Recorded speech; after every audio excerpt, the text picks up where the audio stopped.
تعالى أعلم. وكان مولد النبي الهادي صلى عليه خالق العباد, the guiding prophet's birthday, upon him blessings of the creator of all servants, عام قدوم الفيل للأقوام بإثر 50 من الأيام, was in the year of the elephant's arrival to Quraysh, about 50 days after the event. So he was born in that year, which is generally recorded as 570 in the books of the Western books, and that's the.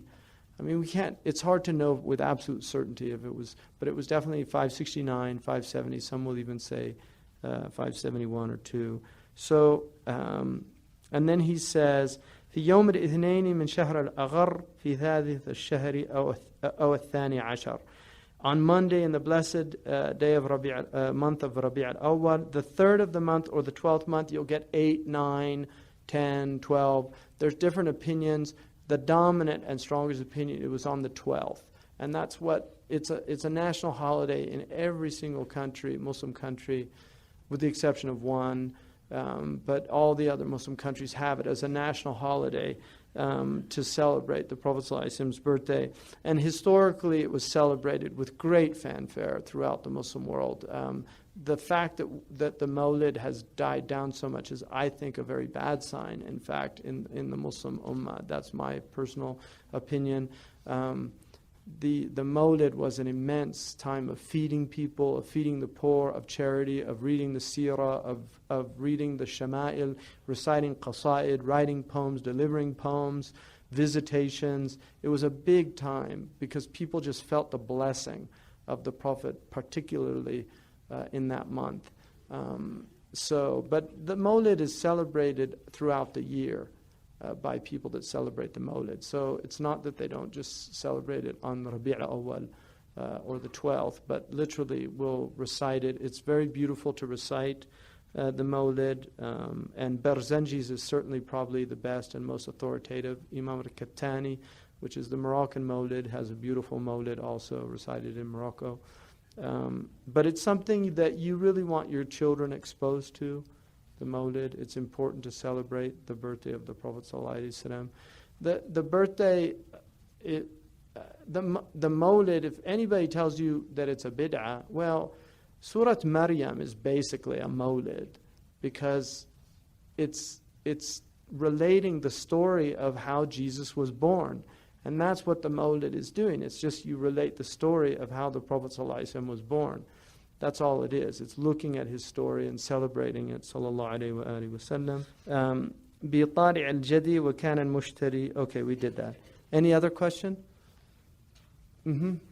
What was the Sahaba's tradition in terms of celebrating the Prophet's birthday?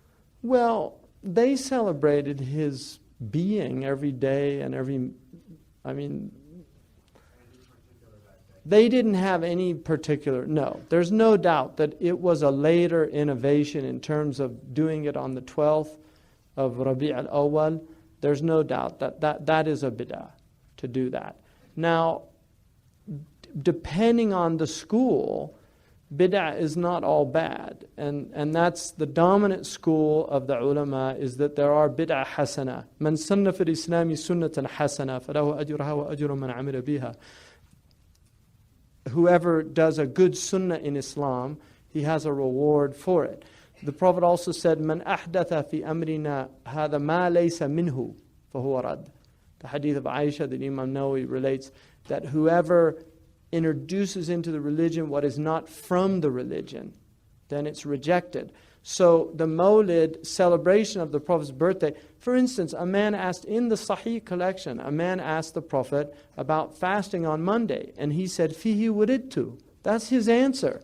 It is a good day. It's a blessed day. I was born on that day.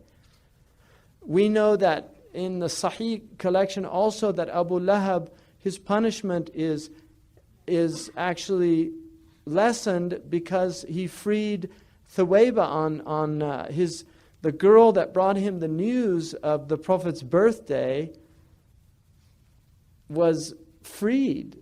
Abu Lahab was so happy that his brother had a son that he said, "You're free, anti hurra."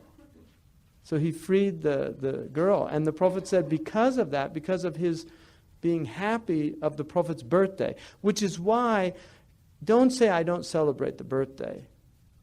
Because that could be kufr. Just the Prophet said people will say, رُبَّ أَحَدِكُمْ يُلْقِي يَتَكَلَّمُ بِكَلِمَةٍ لَا يُلْقِي لَهَا بَالًا. Maybe one of you will say a word, he doesn't think of what it really means.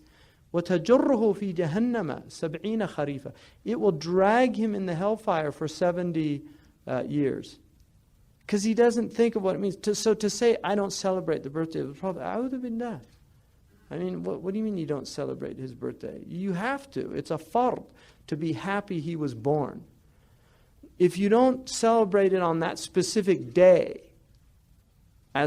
like I'm going to on the 12th of Rabi' al-Awwal, that's fine. That's a khilaf issue. The dominant opinion is it's permissible and mandub to do it, it's recommended. The other opinion is that it's an innovation and it's better not to do it, that's a valid opinion. The problem is we accept their differences, they don't accept our differences. So what can we do about it?